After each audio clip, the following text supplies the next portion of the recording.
La vieille femme tenait un bol cassé et voulait le vendre pour 5000 $. Elle affirma même qu'il s'agissait d'un héritage familial. Elle ne l'aurait pas vendu sans une nécessité absolue. Le jeune homme trouva les paroles de la vieille femme sincères, et non celles d'une arnaqueuse. Il lui donna tout son salaire mensuel. C'est précisément cet acte de bonté qui changea le cours de sa vie. Après avoir reçu l'argent, la vieille femme remit le bol cassé au jeune homme. Puis, elle partit d'un air mélancolique. Ce n'est qu'alors que le jeune homme examina attentivement le bol. Soudain, un rayon de lumière dorée brilla dans ses yeux. Cela lui permit d'obtenir des yeux d'or. Voyant apparaître plusieurs lignes de caractères pâles sur le bol cassé, le jeune homme devint immédiatement curieux de son origine. Il se dépêcha de rentrer chez lui pour nettoyer soigneusement le bol. En effet, des inscriptions impériales anciennes apparurent au dos du bol. Bien que le bol fût quelque peu endommagé, ce type de porcelaine impériale pouvait encore valoir des centaines de milliers de dollars. Il emmena donc le bol au marché des antiquités pour une expertise. À sa grande surprise, il découvrit que son ami avait été extorqué par un commerçant brutal. Ce dernier prétendait que son ami avait ruiné le feng shui de sa boutique. Il le força à acheter le magasin. Bientôt, ils furent tous deux entraînés dans la boutique. Grâce à ses yeux d'or, le jeune homme vit que 2 jarres étaient cachées dans la cour arrière du magasin. C'étaient les légendaires caves au trésor. Chacune d'elles pouvait contenir des richesses d'une valeur de plusieurs millions de dollars. Feignant la réticence,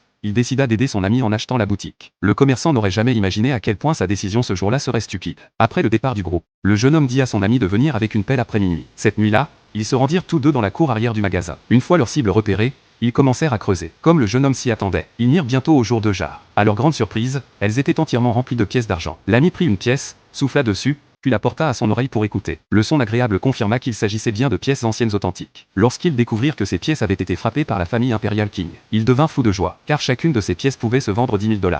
Après avoir compté, ils trouvèrent que chaque jarre contenait 108 pièces d'argent. Au total, leur valeur atteignait 2,16 millions de dollars. Il semblait que le jeune homme venait d'obtenir son capital de départ. Ils avaient désormais la confiance nécessaire pour assister à la conférence d'expertise des pierres précieuses. Le lendemain, les deux amis assistèrent à la conférence. Très vite, le jeune homme repéra certaines pierres. Il jeta simplement un coup d'œil à l'une d'elles avec ses yeux d'or, et discerna que la pierre ordinaire contenait une matière première de jade doré. Il conseilla à son ami d'enchérir sur cette pierre. Au début, l'ami craignait de subir une perte. D'autres se moquaient du jeune homme, le jugeant trop jeune pour distinguer le vrai du faux. Mais à la fin, l'ami fit confiance au jugement du jeune homme, et il acheta la pierre pour 300 000 $. Peu après, le jeune homme repéra un bloc de jade vert brut à proximité. Dès qu'il l'eut acquis, son ami le tira par le bras. À ce moment-là, la pierre de l'ami était en train d'être découpée. L'ami était extrêmement nerveux, craignant une perte. Mais lorsque la pierre fut fendue, tout le monde resta stupéfait. Elle révéla une matière première très rare de jade doré. L'ami fut transporté de joie à cette vue. Alors qu'il s'apprêtait à poursuivre la découpe, une femme PDG, qui envisageait d'entrer dans l'industrie du jade, s'approcha. Elle pensait que la pierre pouvait être transformée en un bracelet et une paire de boucles d'oreilles. Elle proposa donc 2 millions de dollars pour l'acheter. Cependant, le jeune homme refusa de la vendre. D'autres acheteurs commencèrent alors à surenchérir contre la PDG. Finalement,